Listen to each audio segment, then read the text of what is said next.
But with more encouraging retail data coming from both sides of the Atlantic, will a difficult 2011 end on a positive note? Someone looking at some shorts. Always a good thing to buy. Richard Perks, Director of Retail Research from Mintel International, joins us. Hi, Richard. And Stacey Widlitz, President of SW Retail Advisors and a CNBC contributor, also with us, alongside with our guest host, Henry Dixon, Fund Manager from Madley Asset Management. So how is the year going to end with regards to retail sales? I mean, so far we have 2 for 1s and 1 for 2s and 5 for 4s and all kinds of discount scenarios going on. I think you're right. I mean, we've had some fantastic figures from John Lewis today, and I think it shows very clearly there is a late rush. And as always at Christmas, the retailer that can hold its nerve is the one that's going to win. But I think if you look around at who's discounting in the UK at the moment, it's very much the usual suspect. I mean, Gap obviously is discounting. It's been doing badly for ages. But I mean, if you look at the others, they're companies that have been underperforming. I think in tough times, consumers are very reluctant to give second best the benefit of the doubt, and so they concentrate on the ones that they like best and the ones that tend to have been performing best. Stacey?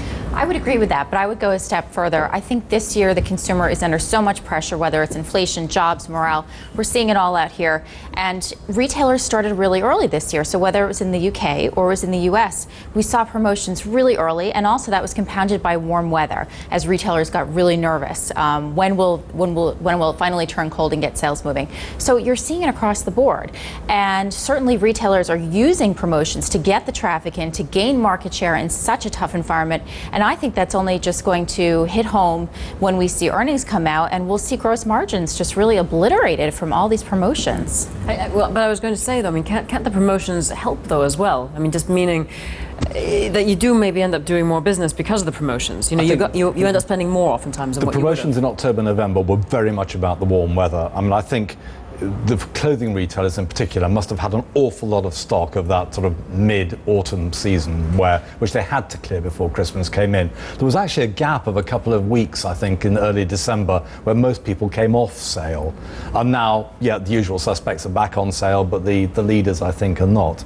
I totally agree about margins. So I think there are going to be some pretty stiff profit falls. And I think, you know, some of the retailers were able to clear some of the seasonal merchandise, but, you know, the past 5 days I was in Debenhams, John Lewis, Gap, Banana Republic, Uniqlo, you name it, they're having 40 to 60% off on coats because they just have that extra inventory and they've got to get it out of the stores before, you know, the Christmas ends. Yeah.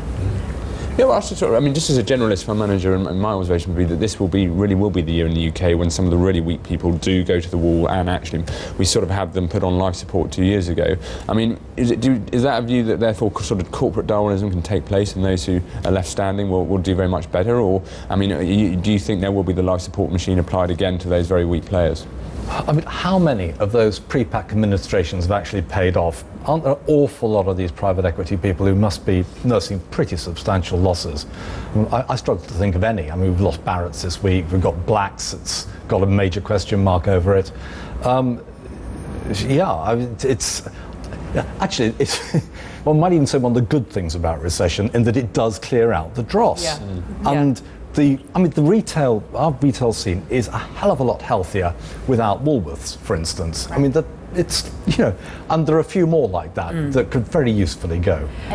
Stacey, I just, in a couple of points that you sent through, you say that there, you know, you talk about new entrants to the UK, and you talk about how Abercrombie has been stumbling, you say, which came as quite a surprise to me because I was forced to go in there to buy something as a present for a teenager here a while back. About that. And I never thought I'd get out of there. The music was so loud and it was so dark. Yeah.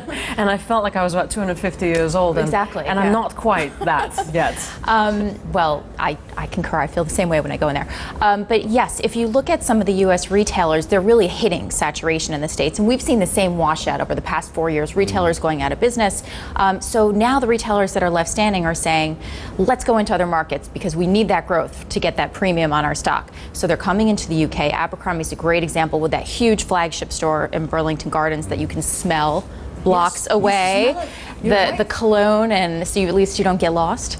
But they're reporting negative sales in that store. There's cannibalization as other markets in Europe open.